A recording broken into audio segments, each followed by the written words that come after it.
Et salut! La semaine dernière, je vous ai parlé de mon désir de devenir créatrice de jeux vidéo. Et j'insiste énormément sur le mot devenir. Parce qu'actuellement, mon niveau de connaissance en création de jeux, on est sur un niveau proche du néant. En gros, mon plan, celui que je vais vous partager sur cette chaîne, c'est d'aller d'un point A à un point B. Alors pour savoir à peu près toutes les connaissances et compétences qu'il me faut acquérir, j'ai fait quelques recherches et on peut distinguer 4 grands domaines. D'abord, il y a le game art, bien évidemment. Donc la création de l'univers du jeu, les scènes, les personnages, tout ça. Ensuite, on va avoir le game design, bien évidemment. Donc les dynamiques de jeu, le level design, tout ce genre de choses. Le game dev, très important. Et enfin, le management, qui va être un peu le fourre-tout de tout ce qui ne rentre pas dans les 3 premières catégories. Alors concernant le point A, donc mon point de départ, voilà ce que je peux vous dire. Pour la partie game art, je suis jamais allée en école d'art et j'ai jamais pris vraiment de cours de dessin. Bon, à part les cours de peinture que je prends actuellement à Bucarest. Mais j'ai un assez bon coup de crayon. Je me débrouille pas mal avec la perspective, mais je pense que là, il va vraiment falloir que je travaille. Ça va être le dessin d'imagination, parce que je suis quelqu'un d'assez terre à terre. Par exemple, si le thème du dessin c'est balai, il y a de fortes chances que mon dessin soit centré autour d'un balai. Mon plus gros chantier, ça va être le game design, parce que pour le coup, j'y connais vraiment absolument rien. Je suis consommatrice de jeux vidéo, consommatrice de jeux de plateau, mais j'ai jamais vraiment réfléchi aux dynamiques qu'il pouvait y avoir derrière, comment on guide un joueur et tout ce genre de choses. Donc il y a vraiment tout à apprendre. Pour le game dev, étant étudiante en ingénierie logicielle, tout ce qui est création de logiciels et programmation, j'en fais mon affaire, donc c'est un bon avantage. Et enfin le management, vu que c'est un peu le fourre-tout de tout ce qui rentre pas dans les 3 premières catégories, il y a des choses que je connais déjà, donc un peu de compta et ce genre de choses, mais il y a plein de choses que je ne connais pas, tout ce qui va être élément marketing ou ce genre de choses. Donc il y a à la fois du bon et à la fois du je sais pas faire. Donc maintenant il y a le point B, donc la destination, l'objectif. J'ai fait beaucoup de recherches sur ce que faisait un indie game developer pour savoir un peu quels étaient les niveaux de compétences à atteindre. Donc concernant le game art, bien évidemment, il faut que je sois capable de concevoir un univers complet, donc avec les décors, les personnages, tout ce qui va être les sons, tout ce genre de choses. Alors moi j'ai plus une appétence en tant que joueuse pour les jeux en 3D, donc je m'oriente un peu vers la création 3D. Donc j'ai fait le choix d'utiliser le logiciel Blender, parce qu'il est gratuit et open source tout simplement. Concernant le game design, donc il va y avoir une partie sur le narrative design, donc qui va couper un peu ce que j'ai expliqué avec le game art, donc la création de l'univers, quelle est son histoire et tout ce genre de choses, les personnages, leur backstory. Aucune idée de dans quelle direction je vais aller, mais au moins avoir quelques notions là-dessus. Et bien évidemment du coup le level design, comment on conçoit le niveau d'un jeu. Et aussi j'inclus dans cette catégorie tout ce qui est culture jeux vidéo, afin de simplement nourrir ma créativité.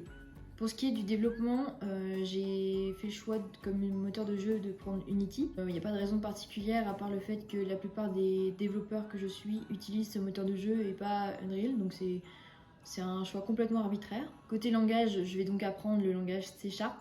Pour ce qui est algorithmique pur, ça j'en fais mon affaire, donc ça va vraiment être d'apprendre les spécificités du langage. Et dans cette partie, je pense que je vais développer vraiment des mini-jeux sur chaque grand thème de jeu, histoire d'avoir une idée de comment fonctionnent les mécaniques de programmation derrière. Et enfin, du coup, le management, le fourre-tout. Donc il va y avoir de la gestion de projet appliquée aux jeux vidéo, tout ce qui est pipeline de production, tout ce qui est côté marketing d'un jeu, bien évidemment, la gestion des réseaux sociaux. Donc il y a pas mal de choses.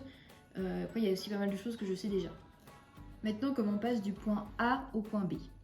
Alors, je me suis énormément inspirée d'une youtubeuse du nom de Kaisley Rodriguez, qui est une youtubeuse dans le domaine de l'art, qui a fait ce qu'elle appelle une DIY Art School.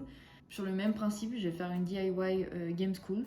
Alors pour faire ça, pour un peu récolter toutes les ressources dont j'allais avoir besoin, j'ai épluché le programme des écoles de jeux vidéo en France, donc quels étaient les grands domaines, quels étaient le nom des matières et ce genre de choses afin de me guider un peu sur ce que moi j'allais devoir apprendre. Donc j'ai amassé beaucoup de ressources, donc des vidéos YouTube, des cours sur Udemy, Skillshare, Domestika et tout ce genre de choses. Ensuite, je les ai catégorisés selon les 4 grands domaines que je vous ai donnés, donc Game Art, Game Design, Game Dev et Management. Et enfin, je les ai découpés en 5 modules, histoire d'avoir quelque chose de progressif, pour répertorier du coup l'ensemble des ressources que j'avais trouvées. L'objectif étant assez important, c'était essentiel pour moi d'avoir des étapes intermédiaires, donc j'ai décidé de découper ça en 5 modules afin d'avoir des objectifs raisonnables. Passons maintenant à un point de vue pratico-pratique. Comment j'ai répertorié toutes ces ressources et comment j'ai classé tout ça. Alors je me suis servi d'une application que j'utilise depuis maintenant 2 ans, qui est Notion. Si vous ne savez pas ce que c'est, si ça vous intéresse, je vous renvoie vers la vidéo de Grégoire Dossier à ce sujet, qui est tout à fait complète et il vous montre bien la spécificité de l'application et comment s'en servir. Mais pour la faire simple, c'est en fait une énorme base de données. Chaque donnée est un peu représentée sous la forme d'une page qui est entièrement personnalisable, avec une tonne d'options. Et en fait, vous pouvez imbriquer ces pages un peu à l'infini, donc c'est complètement personnalisable et ce qui rend la chose assez puissante. Alors voilà comment se présente ma page Notion. Je me suis mise des objectifs globaux, histoire de garder le cap. Donc là, il y a mon programme par module, les 5 premiers avec les thèmes principaux abordés pour chaque catégorie. Comme vous pouvez le voir, je me laisse encore le droit de modifier les 2 derniers parce que je pense que la réalisation des 3 premiers va m'amener à d'autres problématiques. Il y a le module X, ou peut-être que j'aurais dû l'appeler module 0. Enfin bref. Dans celui-là, il y a un peu les compétences du kiff et tout ce que je peux pas vraiment mettre dans les autres modules. Par exemple, j'ai trouvé un super cours Histoire de l'art, mais il est super long. Du coup, je pense que je vais le faire au fur et à mesure, tout au long des autres modules. Et maintenant, il y a un peu le cœur de la page, donc ce que je pourrais appeler la banque de cours. Bref, c'est une maxi base de données avec toutes les ressources dont je vous ai parlé tout à l'heure. Ce qui est pratique avec Notion, ce sont les différentes vues que tu peux avoir sur la même base de données, avec les filtres, tout ça, donc c'est assez cool. Donc, petit détail, dans mes ressources, il y a beaucoup de cours payants comme Udemy, Domestika et Skillshare. Je dis ça parce que je vais vous mettre le lien de mon template pour ceux que ça intéresse. Pour ma part, j'ai un abonnement Skillshare depuis un moment et Udemy sont en promo environ 36 fois par mois. Donc souvent les cours reviennent à un truc du genre 10 € plus ou moins 1 euro. Et c'est à peu près la même chose pour Domestika.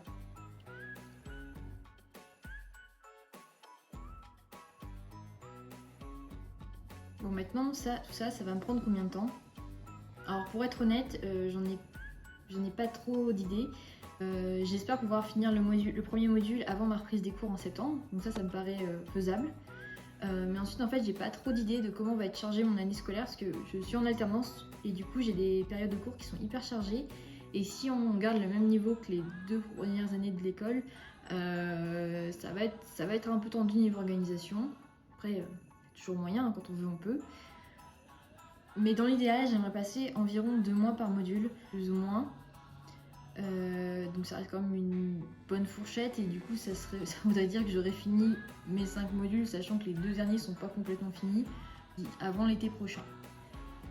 Et c'est sur cette estimation complètement foireuse que je vais conclure cette vidéo. Donc merci si vous l'avez regardée jusqu'au bout. Dans la description, je vous mettrai les liens de la vidéo de Kessler Rodriguez dont je vous ai parlé et celle de Grégoire Dossier sur Notion. Et je vous mets aussi le lien vers mon template avec toutes mes ressources, si ça vous intéresse. Et sur ce, je vous dis à la semaine prochaine. Bye!